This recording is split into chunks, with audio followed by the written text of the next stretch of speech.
Olá, sejam bem-vindos a mais um podcast Navega por US. O episódio de hoje é desenvolvido pelo NEABI, que é o Núcleo de Estudos Afro-Brasileiros e Indígenas. Eu sou a professora Priscila, coordenadora deste núcleo aqui no Campus Avançado Boca do Acre. Olá, bom dia. Eu sou Valdeci Moraes, pedagogo do campus e também responsável pelo departamento de ensino.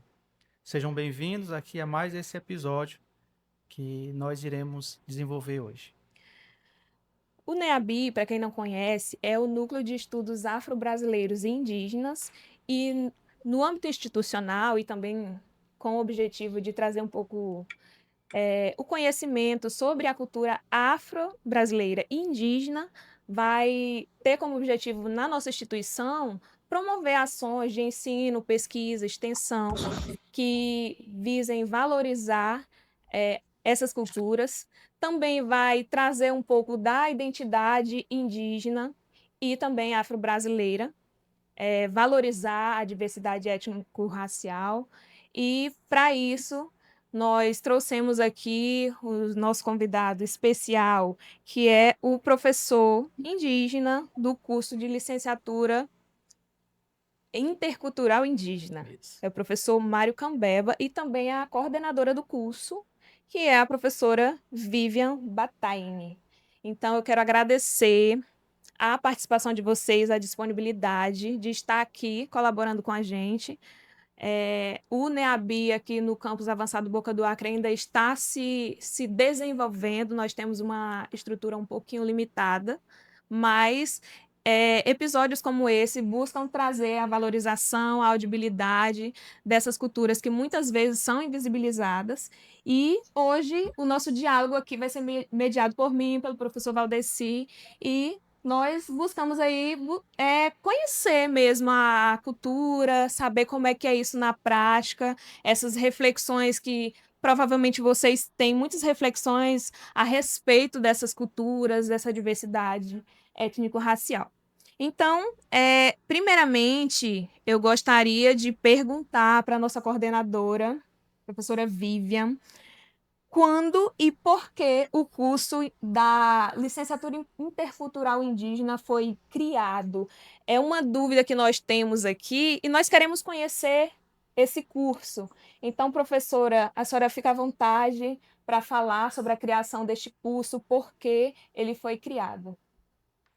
Olá, primeiramente gostaria de agradecer o convite de estar aqui com vocês e poder compartilhar um pouquinho dessa experiência aqui do curso de Licenciatura Intercultural Indígena. Muito obrigada pelo convite.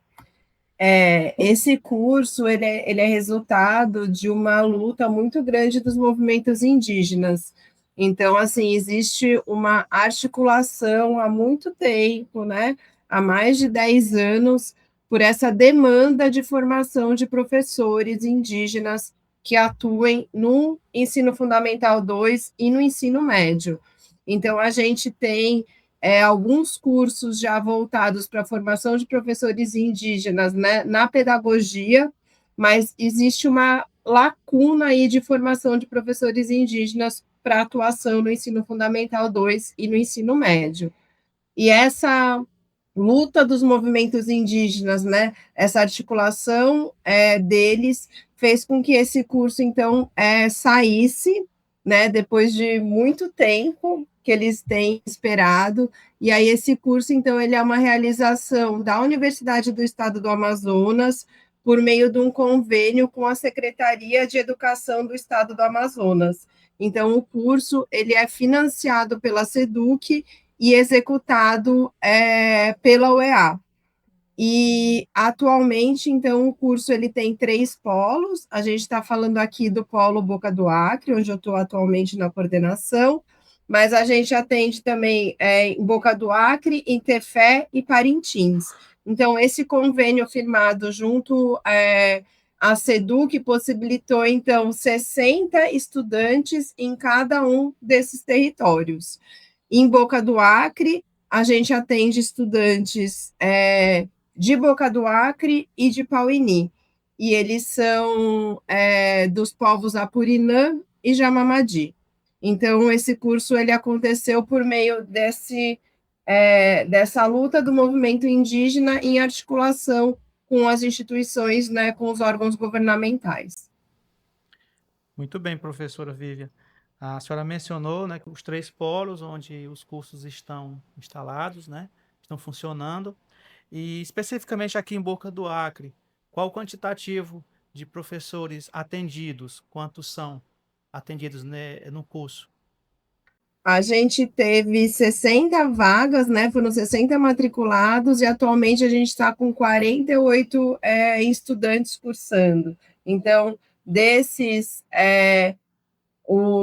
a gente teve 11 que não entraram no primeiro módulo, né? Então, eles se matricularam, mas eles não apareceram para o primeiro módulo, e a gente teve apenas uma desistência ao longo desse tempo todo de um estudante no primeiro módulo. Então, a gente considera isso bastante positivo, porque a gente sabe que não é fácil para os professores indígenas cursarem, porque as aulas elas acontecem durante o período de recesso, né? Então acontece em janeiro, fevereiro, e em julho e agosto, e as aulas são das 8 da manhã às 6 da tarde, de segunda a sábado. Então, assim, a gente percebe um envolvimento muito forte deles para fazer esse curso, porque eles estão esperando esse curso há muito tempo. Então, a gente tem considerado bastante positivo o envolvimento deles e a não desistência, né, durante o curso. Certo. Eu quero agora direcionar a pergunta aqui para o professor Mário. Como tem sido essa experiência de lecionar, porque o senhor também é indígena, Sim. então, lecionar para o teu povo, porque é uma experiência diferente, você trabalhar com um aluno que não é indígena e os alunos indígenas. Então, o senhor já lecionou antes para não indígenas? E se sim, qual é a diferença entre lecionar para os indígenas, para o seu povo, e para esses que não são? Certo. Primeiramente, gostaria de agradecer, né, a oportunidade de trazer essas experiências, esse debate do movimento indígena, das universidades, né, dos professores indígenas. É uma honra estar aqui presente com vocês. Bom, vamos uma pergunta. Sim, eu já trabalhei com não indígena e trabalhei com indígena, né? E o interessante é que a minha trajetória enquanto um professor, enquanto acadêmico, né, vem de licenciatura indígena, professora, né? Então eu venho dessa trajetória de magistério, licenciatura indígena, meu mestrado, meu doutorado, então vem nessa linha. Então retornar como professor, né, dentro de uma universidade também é uma demarcação de território, né? E estar junto, sentir, viver, conviver com o indígena, né? E um ato Trazer de resistência isso, e um ato de também. resistência, né? Costumo falar para os meus alunos, né, que sempre somos observados pela comunidade, né, pela sociedade, pela universidade. E a diferença, né, que sempre vejo, né, de trabalhar com um aluno não indígena, que também é tão importante ter essa inserção do professor indígena lecionando para não indígena, de forma geral, mas a gente, enquanto professores indígenas, né, lecionar para professores indígenas, a gente traz aquele conceito do indígena professor, o compromisso político que esses indígenas têm quando ocupam espaço dentro da universidade, né? É o eu enquanto indígena, é o eu coletivo. E isso, os alunos indígenas trazem essa responsabilidade social, cultural, política, né? Portanto, é um ato de resistência e muito compromisso que os nossos alunos indígenas trazem, né? E principalmente, né? Trazendo aquela epistemologia dos territórios. Isso é um Sim. debate muito legal que a gente faz, né? Eu nunca chego na universidade, como eu costumo falar, levando conhecimentos para eles, mas sim compartilhando, né? Socializando nessas confluências de conhecimento que a gente traz. E isso é muito legal. E é uma experiência muito boa em trabalhar com relação a alunos indígenas. E eu, professor indígena. Então a gente pode dizer que na sua relação professor-aluno você se sente em casa, não é isso mesmo? Sim, sim, se senta. Sempre eu coloco nos meus planos, a roda de conversa, né? O banco do conhecimento. Sim. São lentes epistemológicas que a gente utiliza muito para socializar o conhecimento. Isso é muito interessante. Muito bem.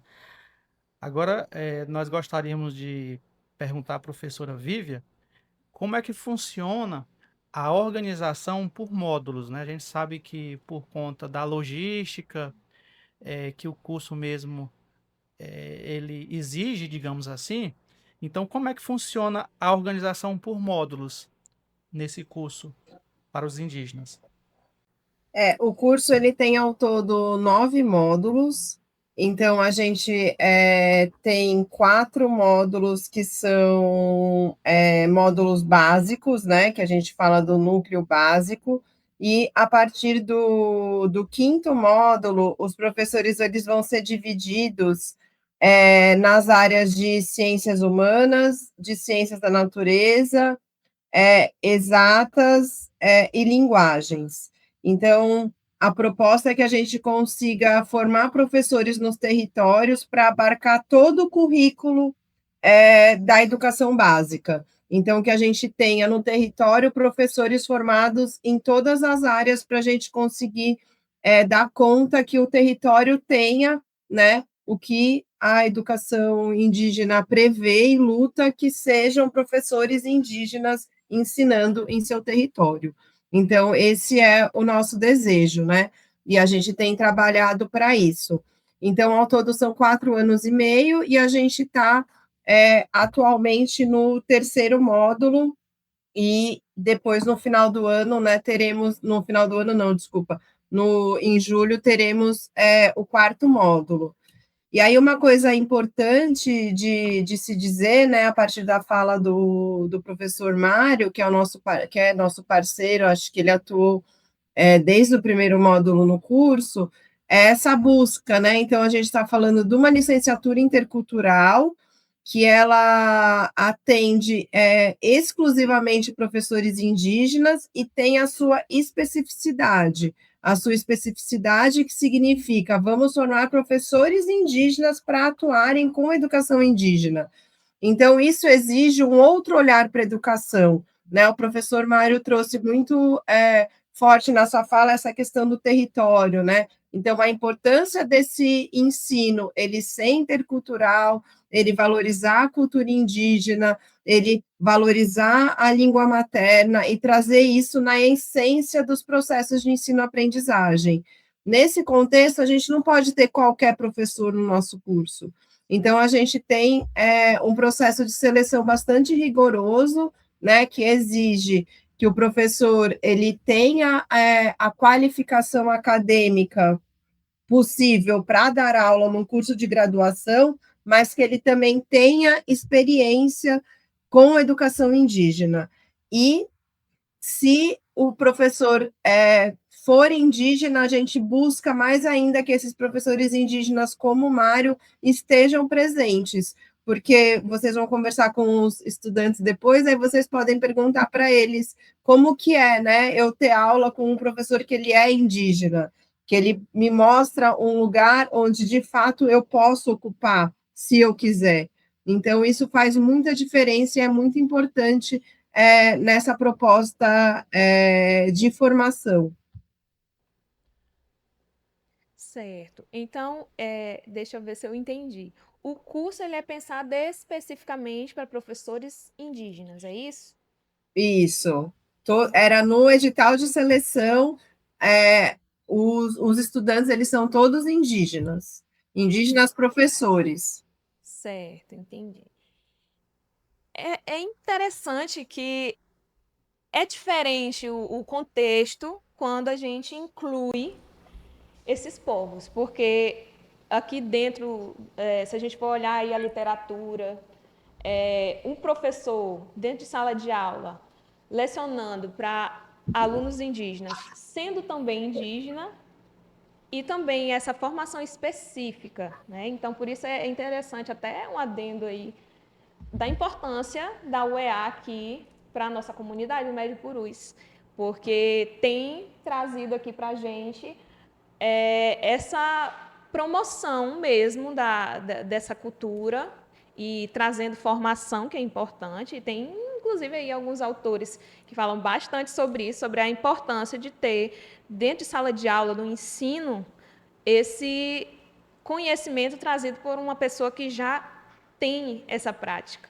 Então, eu gostaria, inclusive, de perguntar aqui, pedir para o professor falar sobre se existe uma diferença entre lecionar para os indígenas e os não indígenas no sentido de pedagogia. Existe uma maneira diferente de como lidar, de como avaliar.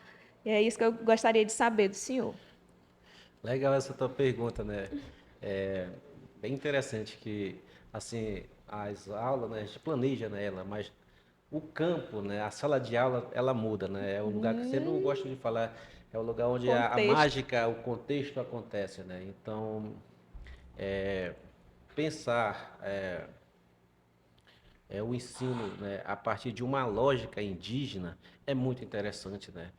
Tem um autor que fala que a educação indígena não é um problema, é uma solução indígena para a educação, né? Então, esses pontos de aprendizagem, eu sempre pego como foco de lente o Ajuri, que é um trabalho comunitário dentro da comunidade, e eu pego isso como processo de aprendizagem dentro da sala de aula, né? Onde o coletivismo prevalece, né? O comunitarismo prevalece. Em vez de eu fazer trabalhos individualizados, onde o aluno vão concorrer um com o outro, eu coloco o pensamento do Ajuri, que é um trabalho coletivo, né? Onde um vai socializando com o outro, onde o mais forte ajuda o mais fraco, no sentido do ponto de vista de socializar conhecimento. Então, isso é bastante interessante, né? E um lado também bem interessante que eu observo a partir das práticas escolares é que o indígena sempre está sorrindo, né? Se a sala de aula tira esse sorriso do indígena, né? Muda toda uma lógica de ensinar. Então, para aprender o processo de ensino, aprendizagem é a partir da alegria, da conversa, né? Isso é um diferencial muito grande quando a gente compara com uma lógica de ensino propriamente assim verticalizada, né? Propriamente do sistema, né? Então, o sorriso, o comunitarismo, né?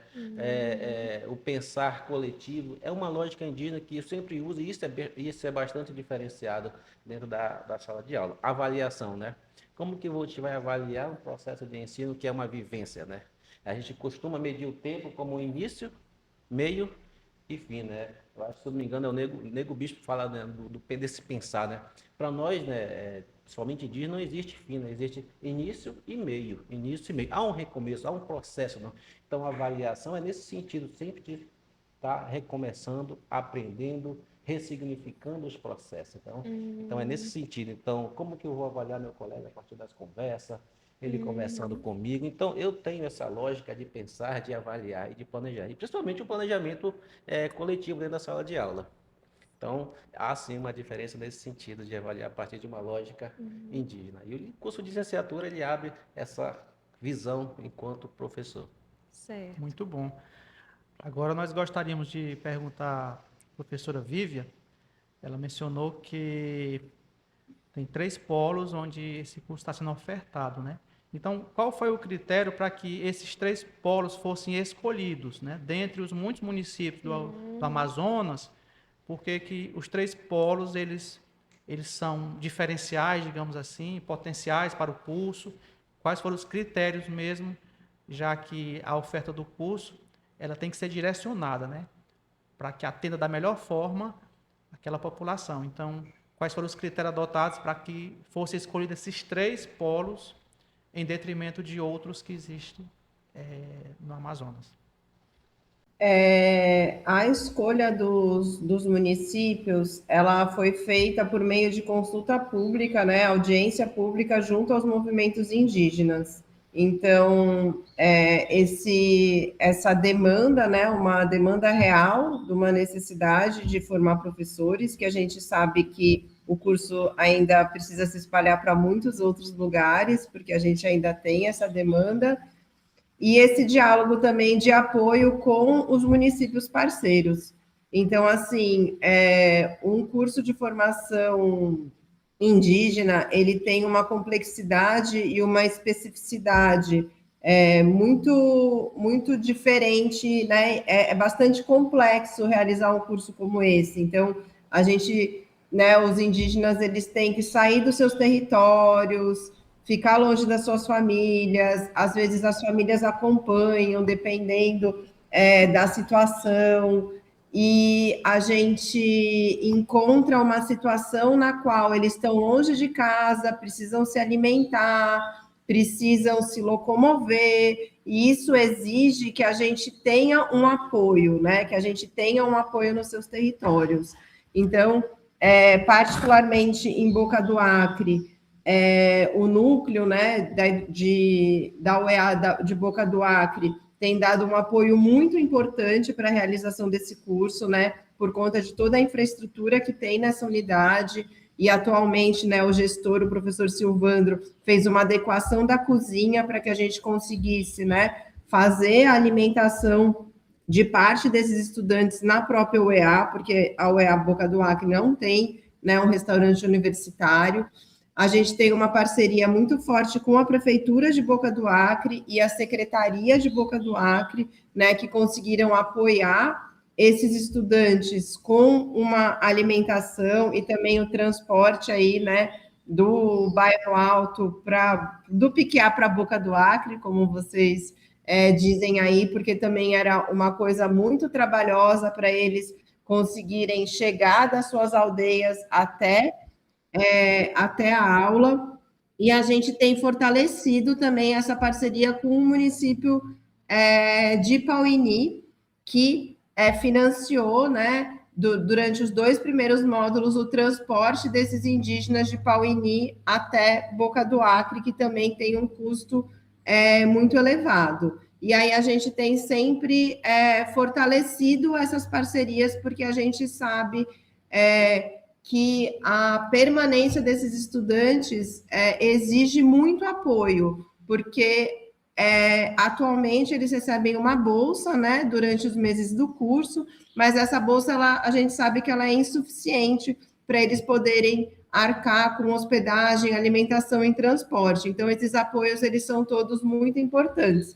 Inclusive, aqui, né, agradecer essas parcerias que a gente tem feito e agradecer, inclusive, a parceria com o IFAM, que a gente tem parceria com vocês, que a gente espera aí agora, né, conhecendo, né, o núcleo de estudos aí afro-brasileiros e indígenas, a gente se aproximar ainda mais, mas o IFAM tem sido parceiro nosso, inclusive, né, com o transporte, né, o ônibus, vocês têm nos apoiado, e sempre que a gente tem alguma questão. Então, assim, é importante entender, assim, esses professores que a gente está formando, eles vão atuar nos territórios. Então, essa formação ela é importante para o território como um todo, porque são os estudantes indígenas que estão nesses territórios. Então, todo apoio ele é essencial, né? Inclusive porque esses professores muitas vezes eles são contratados das secretarias, tem um período que coincide, né, o período letivo com o período das aulas da UEA. Então, tudo isso exige uma negociação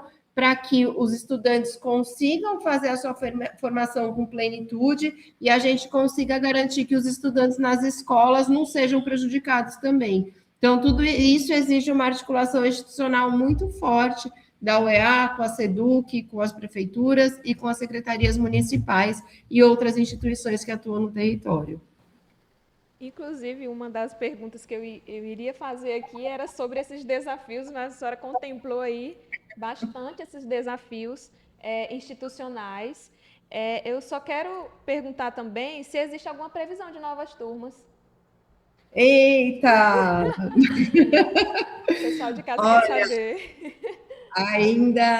Ainda não tem previsão de novas turmas. A gente tem aí trabalhado bastante nessa articulação para a gente garantir a permanência dos nossos estudantes. Então, assim, o nosso foco hoje é que a gente não perca, né, nenhum estudante ao longo desses. A gente só fez 3 módulos, né? Então, no terceiro a gente desafios de permanência são muito grandes. Então, assim, a gente está focado na permanência, mas assim que a gente tiver alguma possibilidade de criação de novas turmas, eu informo vocês. Certo. Excelente, professora. Agora, gostaria de saber do professor Mário, assim, qual o impacto que você já tem percebido lá nas comunidades, né? Porque eu sei que o tempo não foi ainda o suficiente para ter um panorama geral, mas aos poucos dá para se ver o impacto que se tem nas comunidades, né?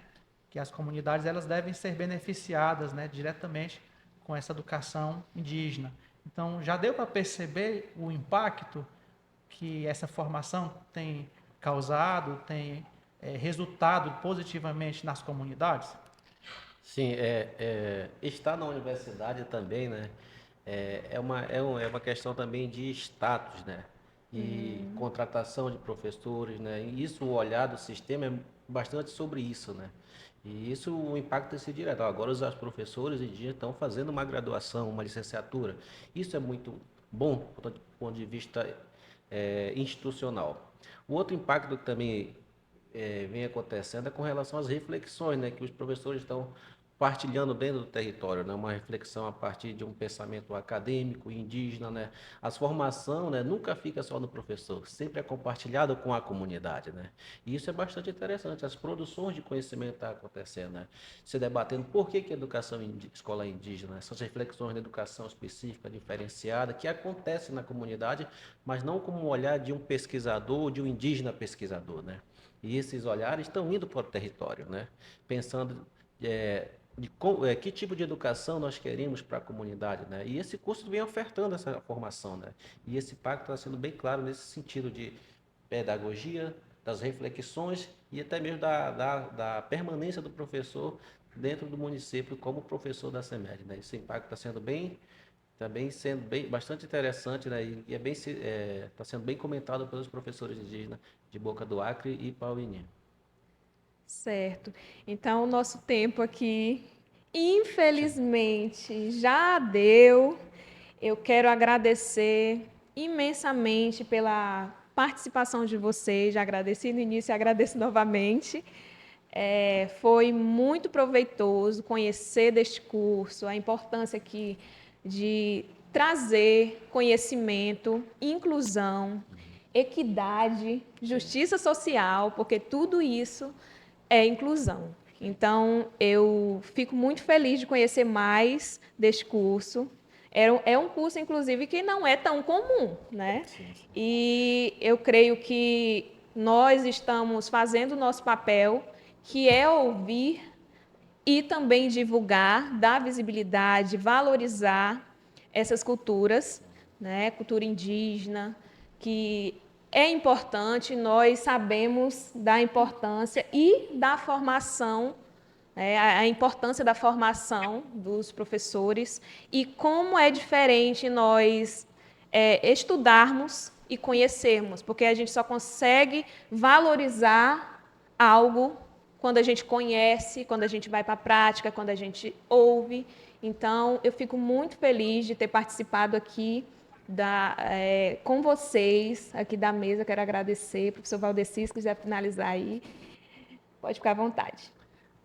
Muito bem, então eu quero reafirmar aqui as palavras da professora Priscila. De fato, foi uma satisfação conhecer a proposta do curso e, com certeza, foi um curso muito bem pensado aqui para a comunidade, para Com atender as certeza. comunidades indígenas e, com certeza, essa formação ela vai proporcionar uma inclusão, políticas públicas voltadas diretamente para os indígenas, né?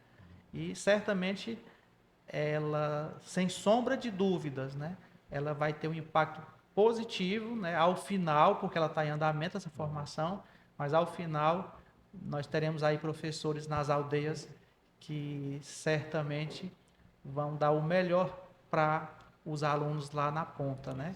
E aí eu quero agradecer aqui o professor Mauro, a professora Vivian, pela entrevista, e certamente esse diálogo vai chegar nos ouvidos aqui de muitos aqui da comunidade, né? Tanto de Boca do Acre como de Pauinim, e daí a gente fica muito feliz, nós reafirmamos as parcerias, é importante, como foi mencionado aqui, né? Que para esse curso funcionar não envolveu só a UEA em si, mas envolveu diversas parcerias. É muito bom saber disso, né, que todos estão envolvidos nessa causa. E, enquanto IFAM, nós reafirmamos o compromisso institucional, aquilo que tiver ao nosso alcance, de nós contribuirmos para que esse curso se efetive da melhor forma possível, né? Então, o nosso muito obrigado aqui aos entrevistados, professor Marco, professora Vívia, e que nós possamos continuar firmes nessa luta. E então, aqui nós finalizamos o nosso primeiro bloco. No próximo bloco, nós vamos conversar com 2 discentes indígenas para saber como está sendo essa experiência. Até daqui a pouco.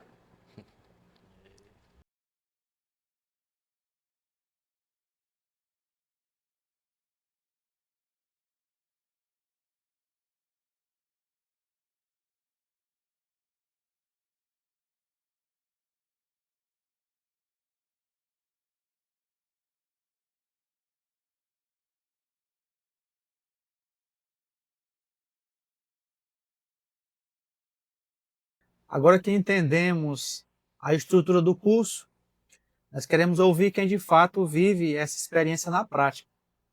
Porque falar de educação intercultural é também falar de território, identidade, resistência. Então, nós convidamos aqui para representar a turma 2 alunos do curso.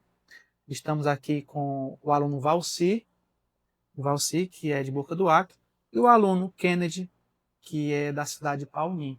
E nós agradecemos inicialmente por vocês terem aceitado estarem conosco nesse momento de conversa, para que nós possamos entender, né, a estrutura das aulas, o curso em si, a percepção de vocês enquanto aluno beneficiário desse curso, tá bom? Então fique à vontade conosco e com certeza nós teremos aqui uma excelente conversa com vocês.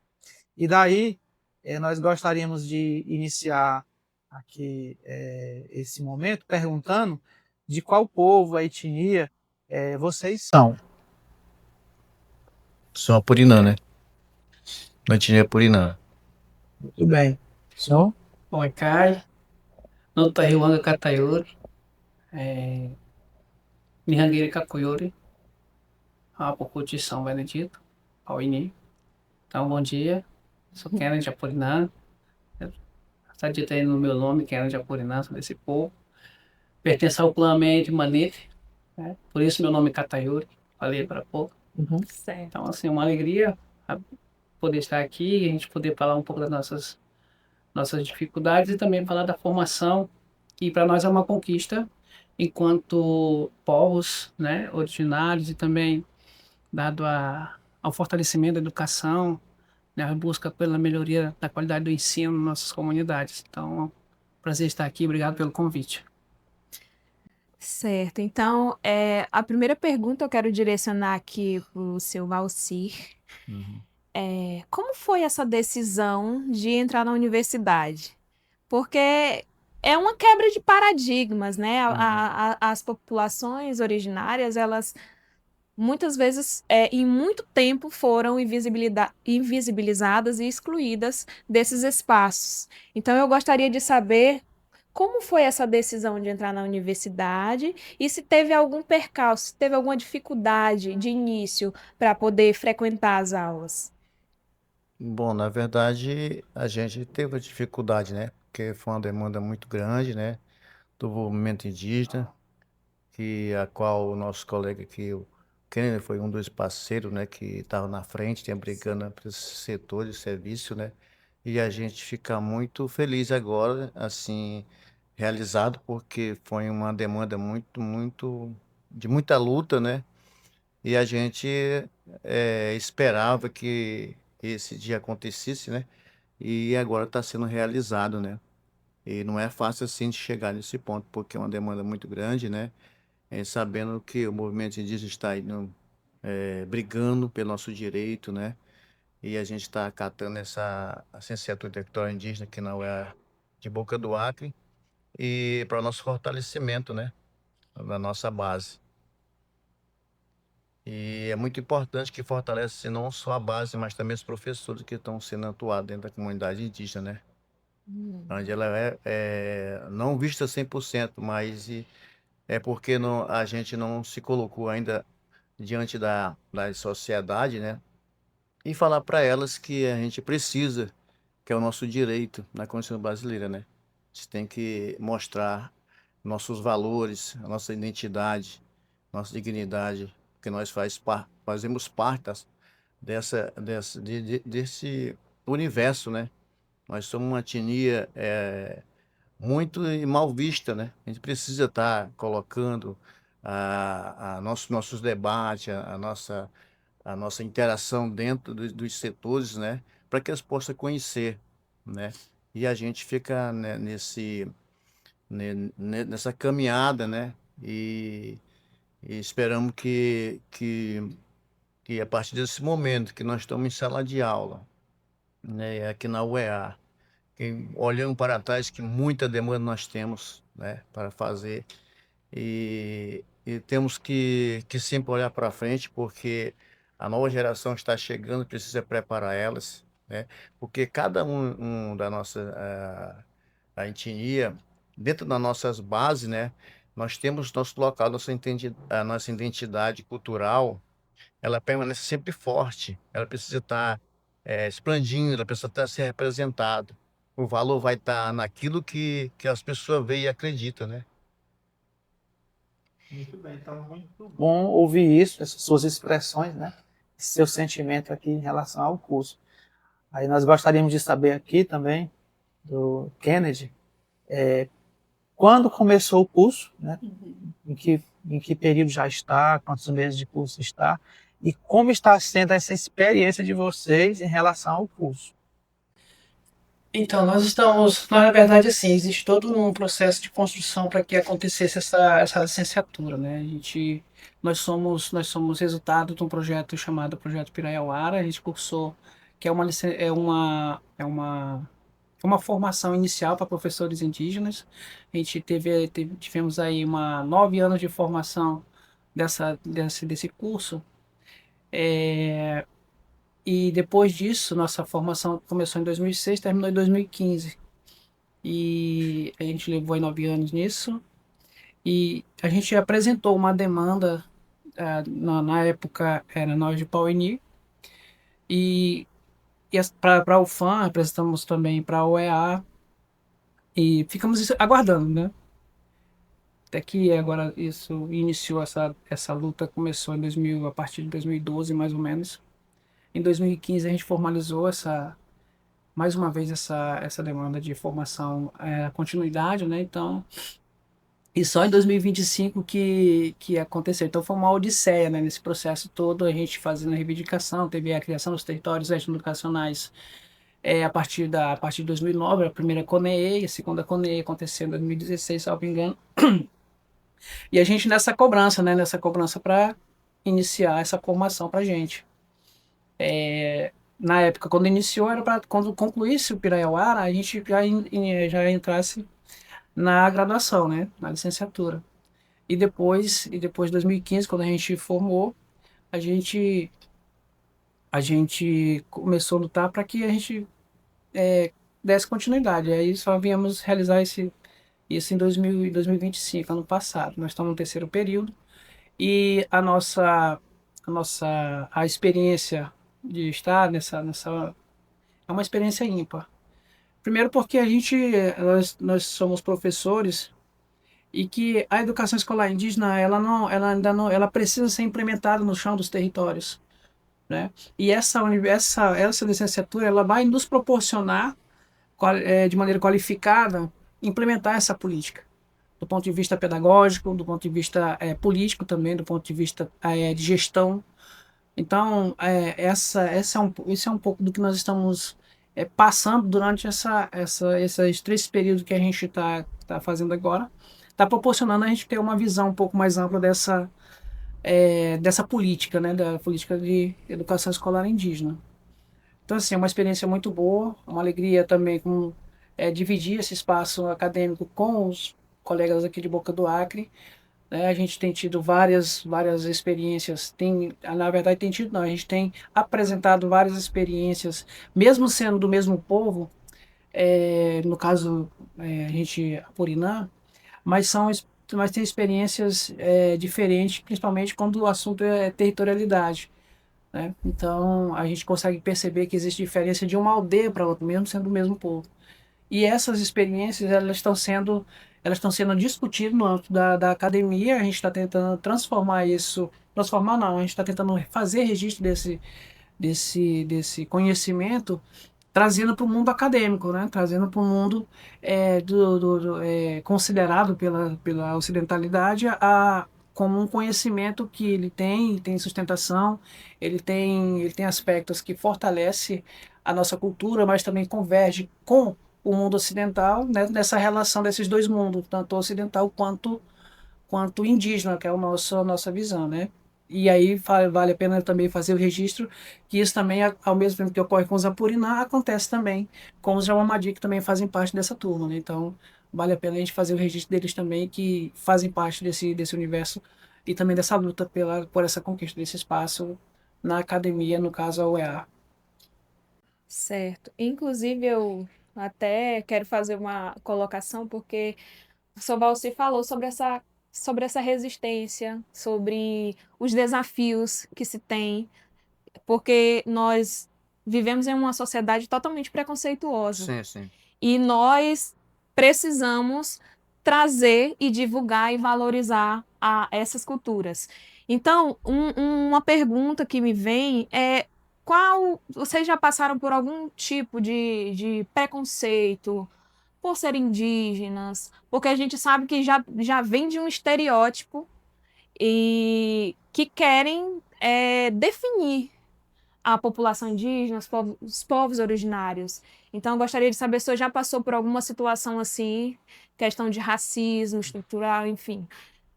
Pode. Sim, sim. Eu já passei em sala de aula, né? Eu estudava a quinta série e um certo aluno me chamou, né, de caboclo, de índio, né? Queria ser o território. Você tá Uhum, fazendo o que que isso, né? Teu mundo, né? uhum, E naquela época eu estava estudando, tá naquela crescimento, né, de conhecimento e eu não sabia como responder. Eu fiquei calado e fiquei só entre mim mesmo, né, para não e não contei pro meu pai, pra minha mãe, fiquei comigo mesmo, porque eu sabia que ele ia resolver. E a gente naquela época não conhecia do direito, né, nosso, né?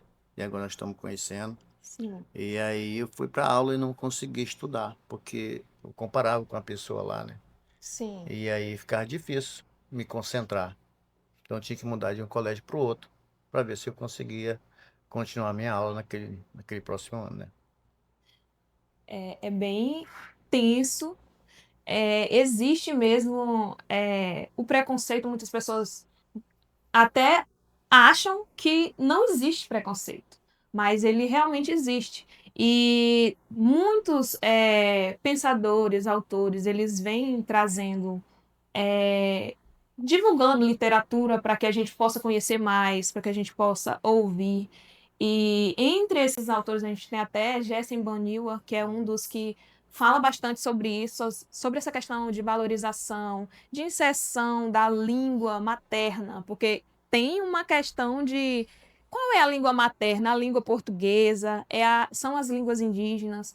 Então, eu vejo como um grande desafio trazer essa concepção e valorização.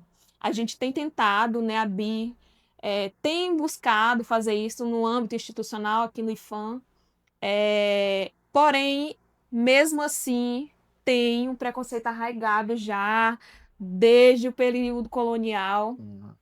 E é interessante que a gente abra esses debates, traga isso nos nossos meios de comunicação, podcast como esse, por exemplo, para que as pessoas possam ouvir a versão de vocês. Certo. Então, eu acho super interessante que as pessoas possam ter esse conhecimento, que elas possam visitar, que elas possam, inclusive, ir lá conhecer corpo a corpo, porque ano passado, por exemplo, a gente submeteu projetos aqui no IFAM.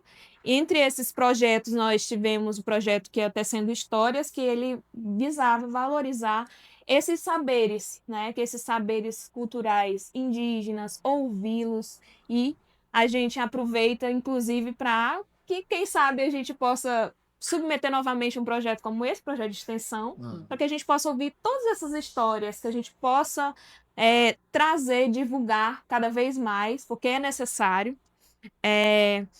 Inclusive, nós tivemos muitas histórias mesmo desses projetos, né?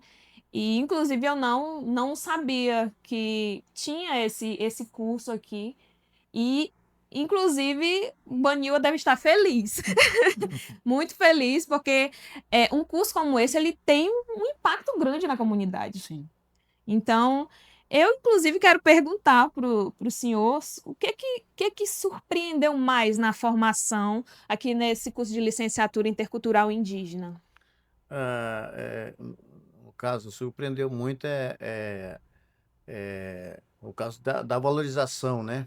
Da nosso direito, né? Então, são itens que isso é muito importante para nós, né? Como acadêmico. E a gente vai compreendendo, né? E dentro do conhecimento, daquilo que nós aprender, a gente retorna para a base e todos ficam cientes daquilo que está acontecendo, daquilo que nós aprendemos, porque eu não fico só em mim, eu compartilho com a minha comunidade, com a minha liderança, né? E com meus alunos em sala de aula também. Então fica muito forte, né? Então, interessado é essa parte dessa visão que a gente compreende, entende, e busca por onde buscar, entendeu? E como se defender também. Muito bem. Agora nós gostaríamos de saber, aqui, Kennedy, né? Como é que vocês conciliam os estudos na UEA, né? Com as responsabilidades na aldeia, né? Como é que vocês fazem para fazer essa conciliação? Então, esse é um dos desafios que a gente enfrenta, porque existe vários formatos de aluno nessa graduação, nessa licenciatura. Tem o professor liderança, né, pesquisador, e tem o professor em sala de aula, que também é pesquisador. Então, são dois momentos que a gente passa, porque, no caso, eu hoje estou coordenador da Organização dos Povos Indígenas Apurinãs de Amamadi, o PIAGE, de Pauini. E aí eu tenho que conciliar entre execução de projeto, articulação política, tenho que organizar toda a estrutura administrativa, a gestão da instituição, e também a sala de aula, né, que é a sala de aula aqui, no caso, a academia aqui. Então, o desafio maior é fazer os gestores, aí eu falo como professor que já fui em sala de aula, é fazer o gestor compreender a gestão escolar, a gestão das secretarias, compreender que que o professor na sala de aula ele precisa de um aparato das secretarias e que muitas vezes não tem, na maioria das vezes nós não temos isso em Paulo. Então o professor ele vai ser professor pai, ele vai ser professor cacique, ele vai ser o professor que faz merenda, ele vai ser o professor em sala de aula. E aí tem que dar conta também da pesquisa que ele vai fazer. Então são coisas que a academia, às vezes a gestão que está, seja do município, seja do estado, seja o município, seja o próprio estado, no caso as SEDUCs, ou as coordenações regionais da SEDUC, precisa colocar isso também, porque são responsabilidades e a gente precisa dar conta disso, porque no caso nós somos a primeira turma nessa região do ponto de vista da licenciatura. Então a responsabilidade de dar certo para frente está em nós, e a gente tem que dar conta do nosso trabalho, tem que dar conta de uma série de questões para poder assumir essa responsabilidade, esse compromisso com a formação, porque é a partir de nós que vai desencadear um negócio desse aqui, como nós estamos, vou colocar aqui entre aspas, os protótipos, né, dessa licenciatura aqui. Então a gente precisa fazer, e essa responsabilidade a gente tem buscado da melhor maneira possível dar conta exatamente para que dê certo para frente. Porque assim, uma coisa dessa dá certo, aí a própria gestão, questão do preconceito estrutural. A gente ofertou uma graduação e não deu certo. Então, Exato. além de tudo isso, a gente ainda tem mais que cuidar disso, porque Sim. sabe? Então, são questões Verdade. que a gente, às vezes, quem está na gestão não conhece a nossa realidade, não faz reflexão sobre isso e não procura entender e ainda diz que a gente, nós somos, vamos colocar assim, os errados da história. Uhum. Então, são coisas que a gente tem que lidar com essa situação dioturnamente, na tentativa de mostrar que nós só precisamos de oportunidade, que nós só precisamos de espaço e que nós estamos sim à disposição para fazer dar certo e melhorar ainda mais na medida do que a gente conseguir evoluir dentro da academia, também nos espaços de debate, nas construções de decisão, né? Então esse é um desafio para nós, esse que é o desafio, fazer os gestores, os prefeitos, os secretários da SEDUC, os coordenadores regionais entender essa dinâmica dos territórios e a vida do professor indígena no território nesse contexto de ir lá e vir não é uma atividade simples. É muito, muito difícil. Porém, nós estamos vivos, estamos de pé, estamos dispostos ao desafio. O que nós queremos é só oportunidade. Oportunizou, nós estamos lá para fazer o e dar o nosso melhor. Muito bom. Perfeito. Realmente é uma situação forte mesmo para que a gente possa ouvir. E vocês são professores, né? Vocês são professores, atuam nas aldeias, certo? Eu gostaria de aproveitar esse questionamento e essa colocação do Kennedy e perguntar para o senhor também, professor Valci, como que está a educação escolar indígena? Como está sendo sua experiência? Como é lá na aldeia? Quais são esses desafios que o senhor enfrenta em sala de aula? E se a sua formação ela tem contribuído de forma significativa para melhorias? Uhum. Sim, o desafio é muito, né?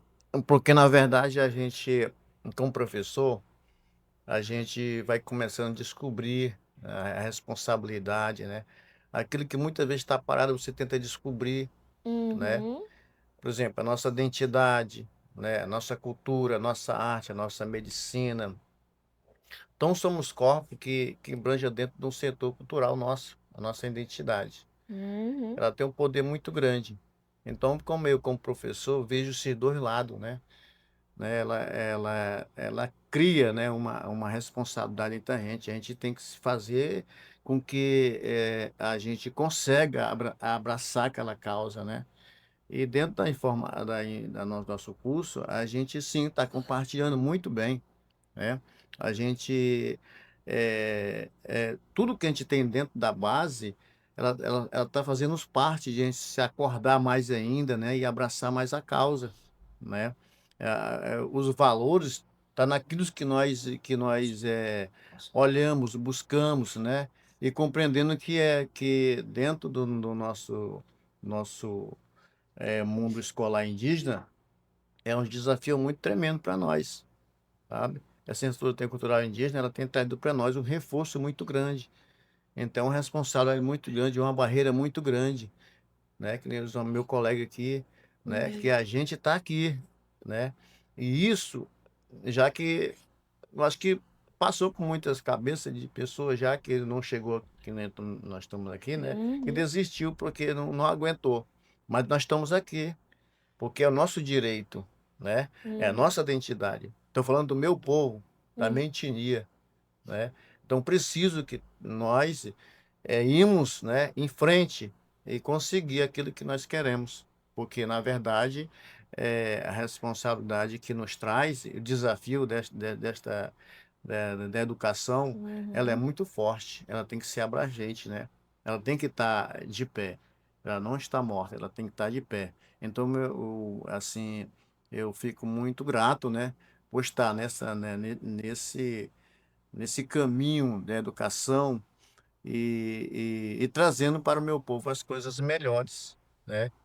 Eu tenho certeza que depois que terminar esse curso, a gente vai dar uma viravolta nos nossos territórios.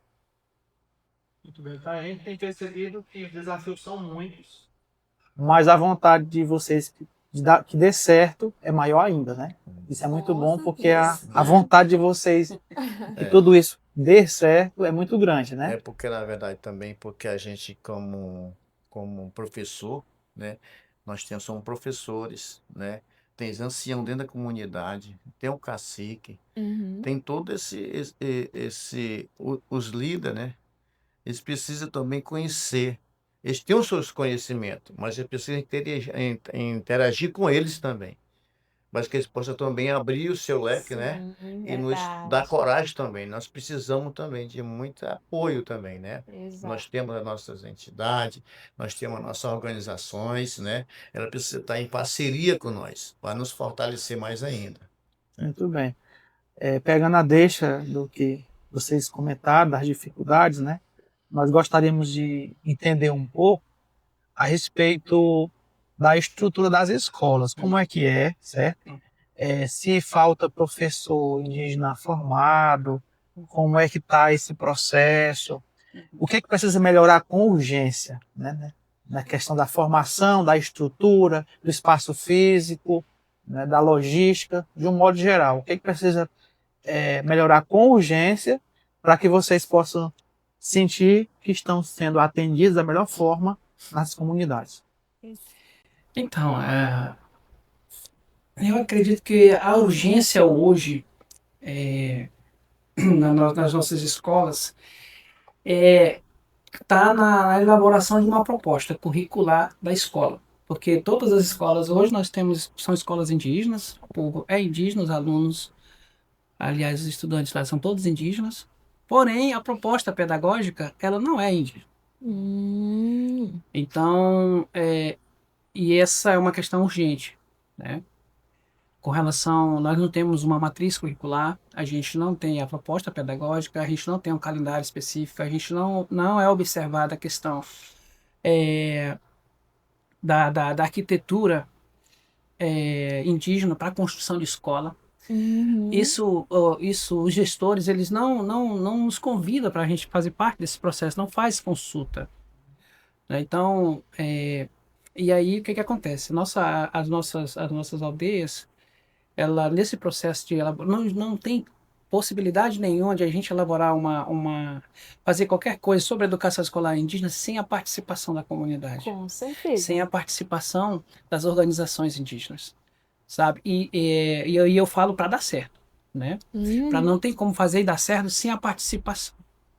Então é uma questão que em Paulinho, por exemplo, a gente através da UPIAGE, a gente tenta trazer essas demandas, né? E aí a gente esbarra exatamente no quesito ouvir, né?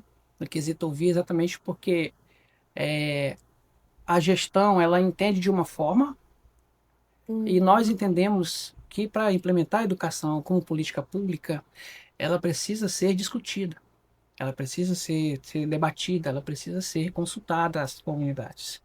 Então, nesse ponto, a urgência está, na minha visão, na elaboração de projeto político-pedagógico, sabe? O primeiro passo é ir, né? Lá vai ter o perfil do professor, vai ter o perfil do aluno, vai ter a participação do ancião que ele falou, vai ter a participação do nosso pajé, vai ter a participação das nossas medidas, vai ter a participação da nossa que nós chamamos de pessoa que faz medicina tradicional, nossa anciã, né? Vai ter o conteúdo, né, sobre a questão da territorialidade, a importância de cada, porque nós Apurinã, para nós a, é, a floresta, as matas, ela faz parte da nossa família. Os animais também faz parte da nossa família. Por isso que a gente se divide em duas metades, exatamente para que aconteça os casamentos, para que aconteça que a gente saiba o período certo de plantar, de colher, também de caçar, de pescar. Esses conhecimentos hoje, eles não estão fazendo parte da proposta do que está sendo ensinado para os alunos, para os nossos estudantes nas escolas. E eles, sem esse ensinamento, com a pressão do mundo ocidental, agora com a tecnologia, né, o avanço da IA, por exemplo, já tivemos aí vários avanços, né, questão quântica, IA, e outras tecnologias que surgiram, isso vai distraindo o nosso estudante, ele vai ter ensinamento só nesse mundo ocidental, e o que que ele vai, se ele está aprendendo do mundo ocidental, qual é o mundo que ele vai valorizar? Uhum. Né? Então, precisa urgente de que as prefeituras, a Secretaria de Educação, a SEDUC até já tem uma proposta de referência pedagógica, né? Mas as secretarias ainda não têm.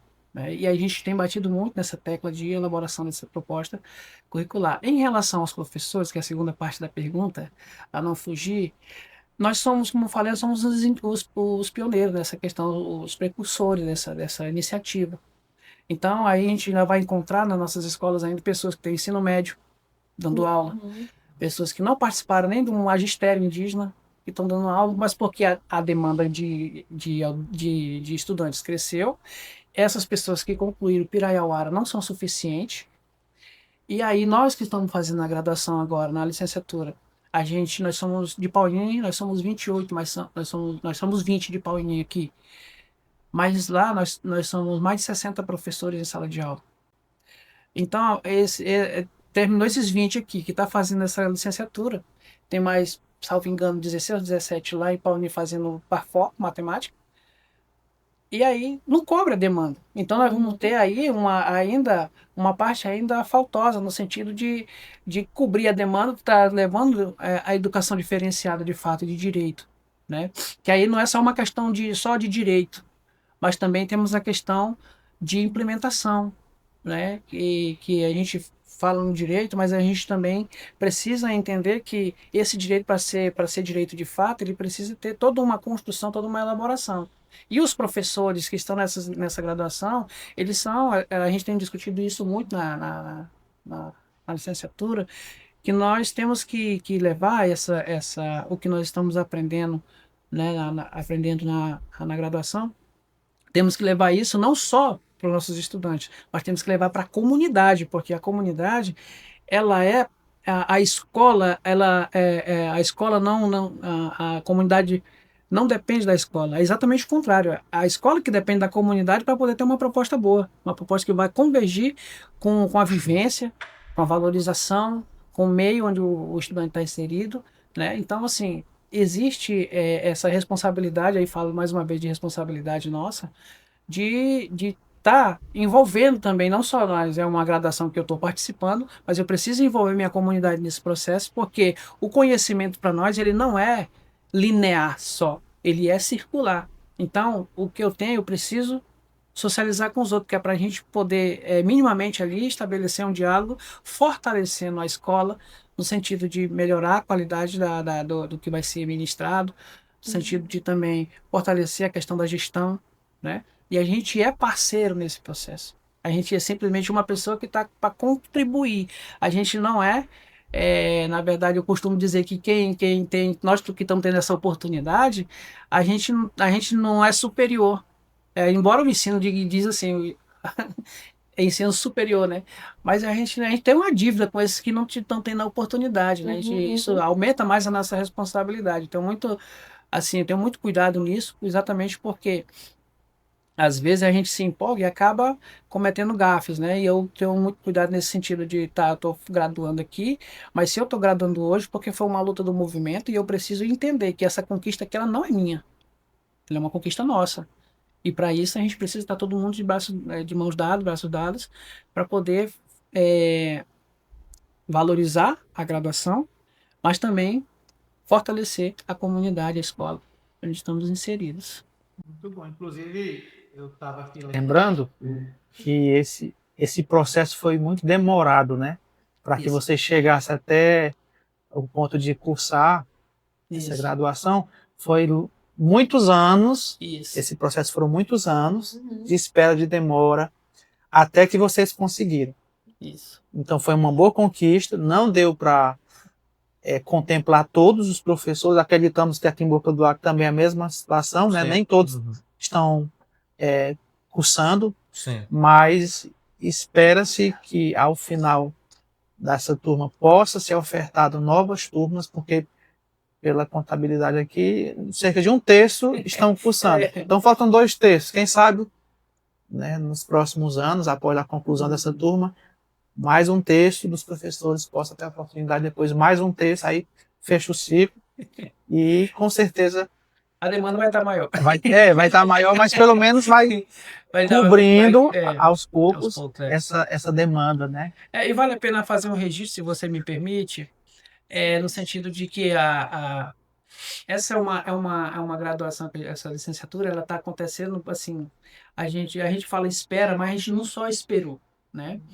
A gente ficou batendo na tecla até que saísse, né? E vale a pena fazer esse registro. E nós conseguimos um feito que ainda não aconteceu no Brasil. Acredito que no Brasil não aconteceu ainda assim, ou talvez, eu arrisco dizer no Brasil, mas principalmente no Amazonas, de a gente, por força do movimento, a gente fazer com que a SEDUC financie a UEA fazer essa licenciatura, sabe? Eu acho que essa é a primeira iniciativa que aconteceu aqui no nosso estado, né? Porque assim, ela está acontecendo, mas o financiamento está vindo da SEDUC. Os formadores é que são da UEA e, né, tem a parte aí da UEA também, tem essa parceria, né? Inclusive, Sim. existe uma parceria também com as prefeituras, né? Que a gente tem uma dificuldade muito grande com as prefeituras, mas aqui em Boca do Acre não é o caso, assim, a prefeitura aqui, inclusive, quero parabenizar, né, o prefeito aqui por estar contribuindo demais com a turma daqui, né? Em Paulínia nós estamos com uma dificuldade, né, Grande, assim, com a prefeitura, mas mas a gente conseguiu essa parceria, que as prefeituras assumissem esse compromisso, e a SEDUC também, e a UEA. Então, assim, é um feito que a gente conseguiu por força do movimento. Então, só para não achar que a gente só apresentou demanda e só esperamos, né? Não, a gente apresentou a demanda e continuamos ali buscando as parcerias para poder... Em constante movimento, né? Exatamente, Certo, nós já estamos caminhando aqui para o final, mas tem uma pergunta que eu quero fazer aqui, inclusive, professor Valci. Existe uma preocupação da perda cultural, da identidade, que o senhor citou sobre essa questão da identidade, e que é justamente também um dos pontos que o NEABI sempre está batendo na tecla, que é essa questão de valorização da identidade. Existe uma preocupação com relação a isso? Porque a gente sabe que a comunidade externa tem seus costumes e a comunidade indígena tem também os seus costumes específicos. Então, eu gostaria que o senhor falasse um pouco sobre isso. Certo. Falando sobre a identidade, a gente, sim, né?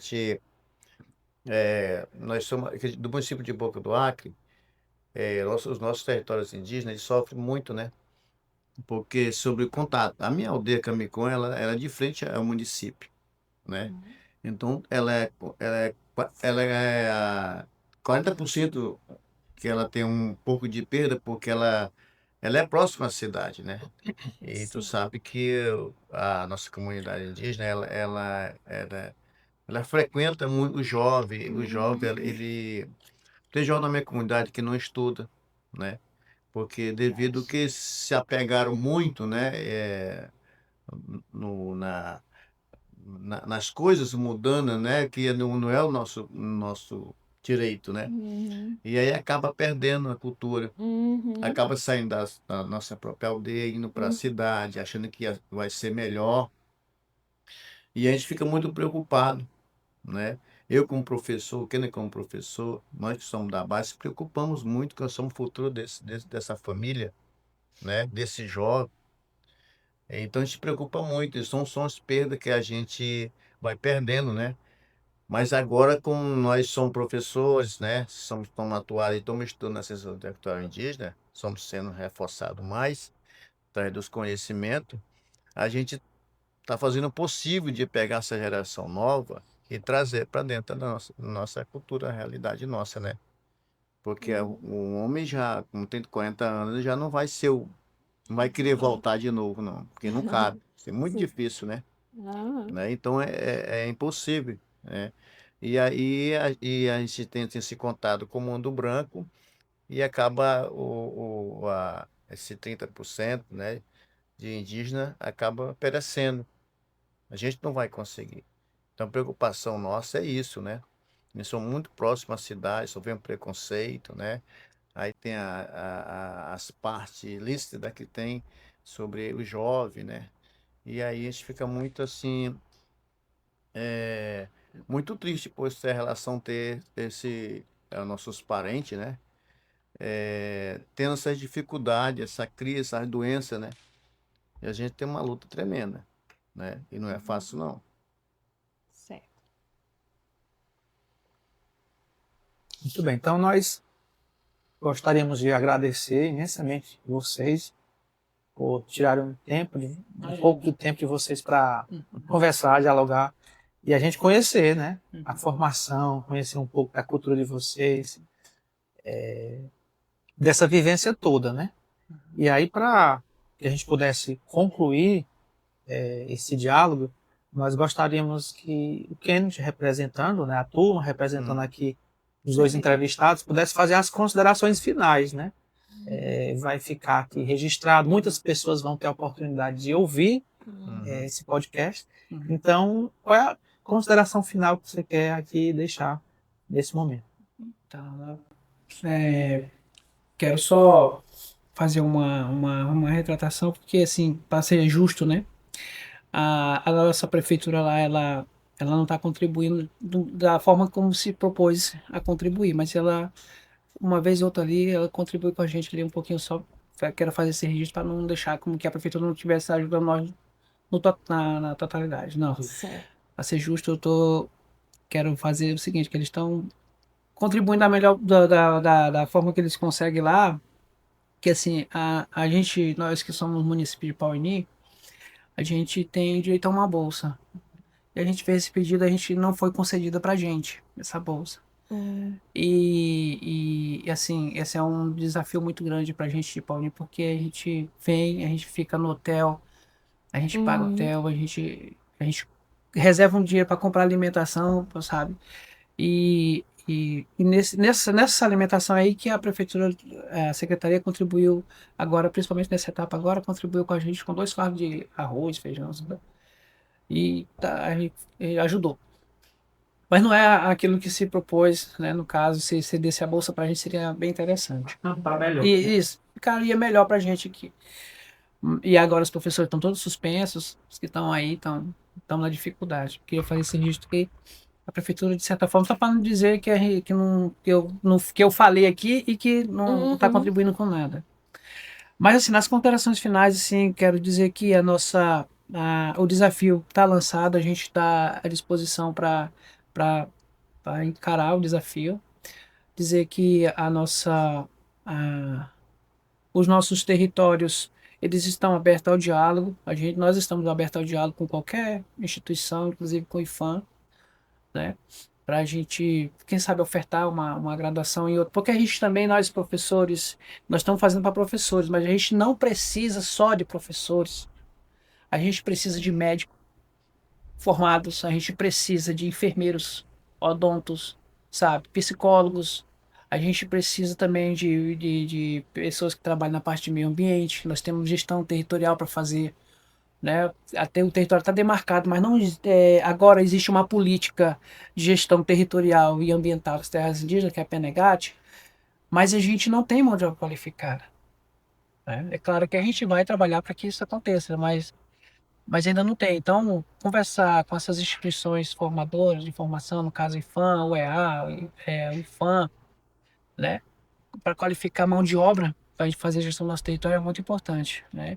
E assim, na nossa graduação da licenciatura intercultural, nós temos aí a oportunidade de convergir os conhecimentos, né? Alguns chamam de conhecimentos, os conhecimentos tradicionais, o pessoal chama de conhecimento empírico, né? Porque não foi o Platão que falou, não foi o Sócrates que falou, não sei quem falou. Só que são coisas, são conhecimentos que a gente vive, né? Nós temos a medicina, nós temos as nossas narrativas de criação de mundo, nossa cosmovisão, nossa cosmopolítica de vivência, né? Então, assim, são conhecimentos que a gente sempre existiu e essas ciências sempre deram certo. Então, não é conhecimento empírico, são ciências, né, devidamente vividas, praticadas, né? E fortalecidas a partir do momento que a gente pega esse conhecimento e traz para a academia para discutir sobre ele, sobre esse conhecimento na academia. Então, nas considerações finais, dizer que nosso conhecimento ele não é conhecimento empírico, ele é conhecimento científico também, que são vivenciados, existe as curas pelos remédios tradicionais, pelas coisas, Uhum. e a gente faz parte desse universo. Que nós queremos é que a gente consiga estar nesses espaços.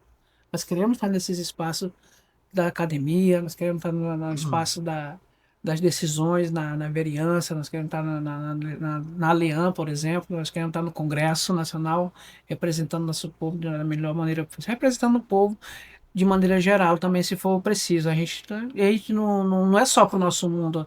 A nossa ideia é de que a gente esteja nesses espaços convergindo nas ideias e divergindo também, que faz parte da democracia, Sim. mas sempre na tentativa de melhorar a vida das pessoas, na busca de oportunizar para as pessoas, né?